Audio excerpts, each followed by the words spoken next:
are so excited. Today we have our head coach, Madeline, and of course, you guys know Chelsea. She's our regional manager, but she's also in charge of all of our gyms.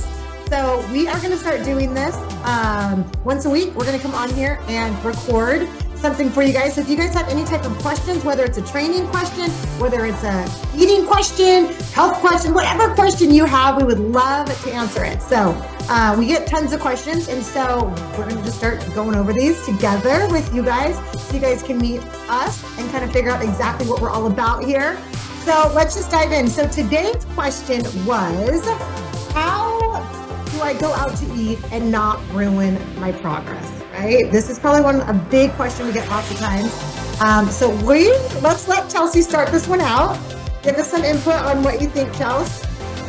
All right. So first things first, before we even show up to the restaurant, we're already going to have a mindset that we are here to go out, have a good time, build relationships with our friends or family, whoever we're with. And that's why we're there.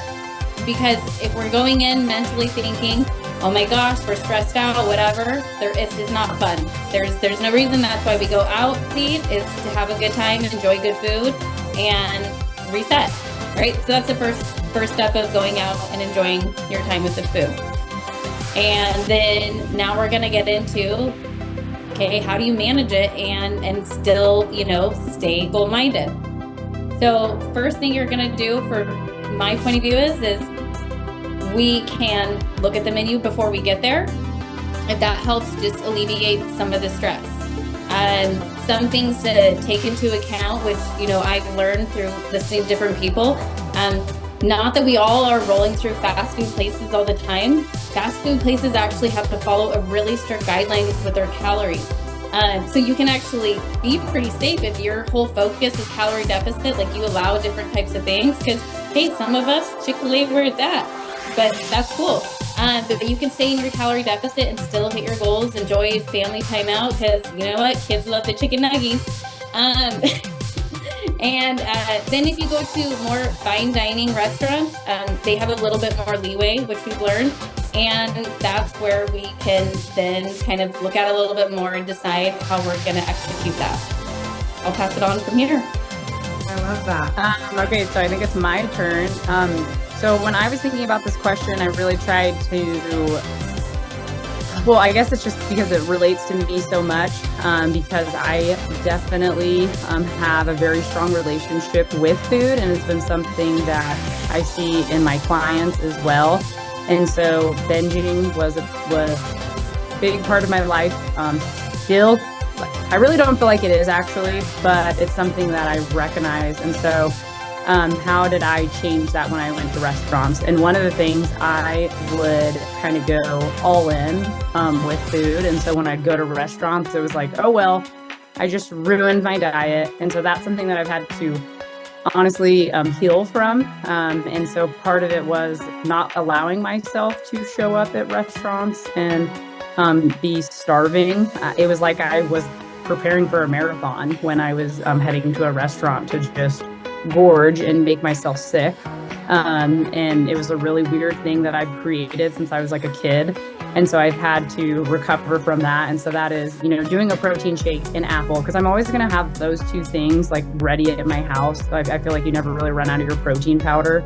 And then I definitely believe in having a plan. I remember even texting Chelsea and Soraya when I was in a little bit of a stricter phase and I hadn't gone out to eat with any of my friends, but I really wanted to have that social aspect. So I did. I went to a Mexican restaurant. I was a little bit stricter. And I did chicken, veggies, and pico de gallo. But that was a very structured time working with a coach. And then my splurge was having a Diet Coke. But now I feel like I've recovered even more of not showing up hungry, working on that mindset of it's not going to ruin my progress and what I did before and what I'm doing after. But I also refuse to punish myself. And I think that's something that most chronic dieters do. And so even if I go to a restaurant and I do let myself be a part of the meal, I refuse to be disappointed now. And so I think that kind of comes in more of a mental battle, kind of mind over matter. And so that's something you have to work on, though. I don't know if you guys have any hot takes on kind of the mental game of showing up to those restaurants. Yeah, I think all those are great. So I just think personally, there's different times in your life that you're dieting different ways, right? And I think that's how you have to first go into any time that you're going out to eat, right? Like, are you just trying to eat better right now? You're trying to, do good. Or do you got a wedding that you're trying to get ready for and you don't got time to mess around, right? Because those are two totally different things. All of us all the time are just trying to eat better. Okay, then you know what? Like Madeline said, you're going to go out and you're not going to punish yourself, right? But if you are on a strict timeline right now, I'm going to tell you right now, you cannot go out there and just think that you can just kind of lollygag around there, because that will mess up your progress if you're on a strict timeline. Like, you got to be honest with yourself here, because I'm saying right now, I was the best weekend warrior. Monday through Friday, probably Thursday, I was strict, right? But I'm not going to lie, guys, Friday, Saturday, maybe Sunday, I always tell everyone I was eating like an asshole, right? And then all that hard work I just did was gone, literally. So I never made progress, right? So we have to be honest. Where are you at right now? Are you really trying to lose, 20 pounds in 2 months or 3, whatever the goal is? If that's really your case, then you've got to have a plan when you go out, right? You've got to know, okay, what's my plan? How am I going to get there? What am I doing, right? Just like they were saying, Chelsea, I definitely agree with her. Fast food places are going to be a lot more accurate on their calories. But I'm gonna tell you guys right now, if you're going out to eat and you're having a cook make that, whatever they're telling you that calorie is completely wrong. Because when they made it, they told you it was 300 calories, they measured out their oil. That cook is not measuring out that oil. He's throwing some oil on the pan. It is not. We say at least 25% more calories, right? At least. So you have to take all of those things into consideration. Just like Chelsea and Madeline were saying, right? It all comes down to that mental side. And where are you at right now? Is it really that big of a deal? But I'm going to tell you guys, from me personally, nothing would make me more mad than when I killed myself Monday through Thursday. And then I would get on that scale Monday morning and I'd be right back. And it's just this vicious cycle, right? So if that's you guys, I would recommend, do what Chelsea said, start figuring out before you go to the restaurant what you're going to eat. Do what Madeline says. Eat an apple. Drink a protein shake. Whatever it is, but you've got to have a plan before you get there. That's the only way this is going to be successful. Okay, yeah, so- I wanted to add on to that. I'm like, obviously I grew up in diet culture. And so how many times have we all been told, like, drink a bunch of water before you start eating? And I'm like, that is not going to work for me. And so just repeating what we've said is preparing and eating food before I go. So I have, I'm already hitting a macronutrient of protein. I'm getting a little bit of fiber in, and then going to the meal so that I'm not showing up where I'm emotionally and physically hungry. So I'm prepared for that, because just like you said, there is different times in your life when you want to hit those goals. And when I texted you and Chelsea, I was in 100% more of a, I have to see weight loss and I have to be able to track. And so the easiest thing for me to be able to track eating at a restaurant was asking them to do chicken breast, veggies, and pico de gallo on top, because it's a little bit like the calories a lot more easier to figure out than trying to be like, I'm going to do fajitas, because we know if we're going to do fajitas and you have the tortilla, you have to know every single calorie going into the beans, the tortilla, and all the added oil.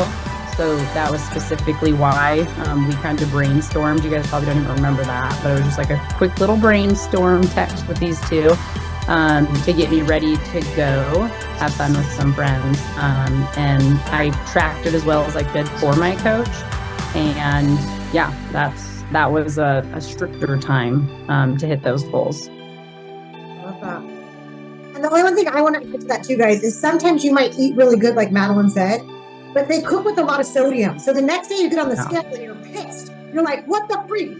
I'm telling you, you did not gain a pound. You did not gain 2 pounds. If you say it's just that they cook with so much sodium, right? So now your body's retaining water. So that happens so many times. And then the next day we throw in the towel. We're like, forget that crap. I freaking killed it, right? So don't throw in the towel that next day when you know you did right. Your body's just got to get rid of that sodium. So Chelsea, anything you want to add? The last thing that I'll add is think about bookends. All right, or let's bring in the sandwich effect, right? Okay, what's in the front and the back can be super, super awesome. You know, whatever's in the middle. But the main thing is when it comes to these meals, if you ate a bunch of junk the day before going out, a bunch of junk going after as well, then maybe you gotta worry a little bit. But I have a dinner this Friday, so guess what? Friday morning, I know I'm gonna hit my workout. I'm gonna maintain my quality meals prior to my dinner, and I know I'm coming to RCMC for my Saturday workout. So what I'm doing before and after is already planned, and those are the things that are going to keep you moving forward and never backwards. So just having your plan, making those commitments to yourself, keeping those promises, and you know, consistency. Consistency is going to be winning over one meal out every single time. Love it. Yep. Well, you know, we are so grateful for the most amazing patients. If you're not a patient, we hope you enjoyed this, right? Because we know that for our patients, that's one of the most stressful things. Madeline probably gets at least, I would probably about once a day. I'm going out to eat tomorrow, right? And so we know that's stressful. But like Chelsea said in the beginning, you got to also enjoy that time, right? When you go out to eat, you should be enjoying it. It should be a time where you're with your family, your friends. So it shouldn't all be about food, right? Don't stress out about it. Enjoy it. But we will be doing these every week, so be on the lookout for next week. And of course, if you have a question that you would love for us to answer, send us a message and we will answer that. So love you guys.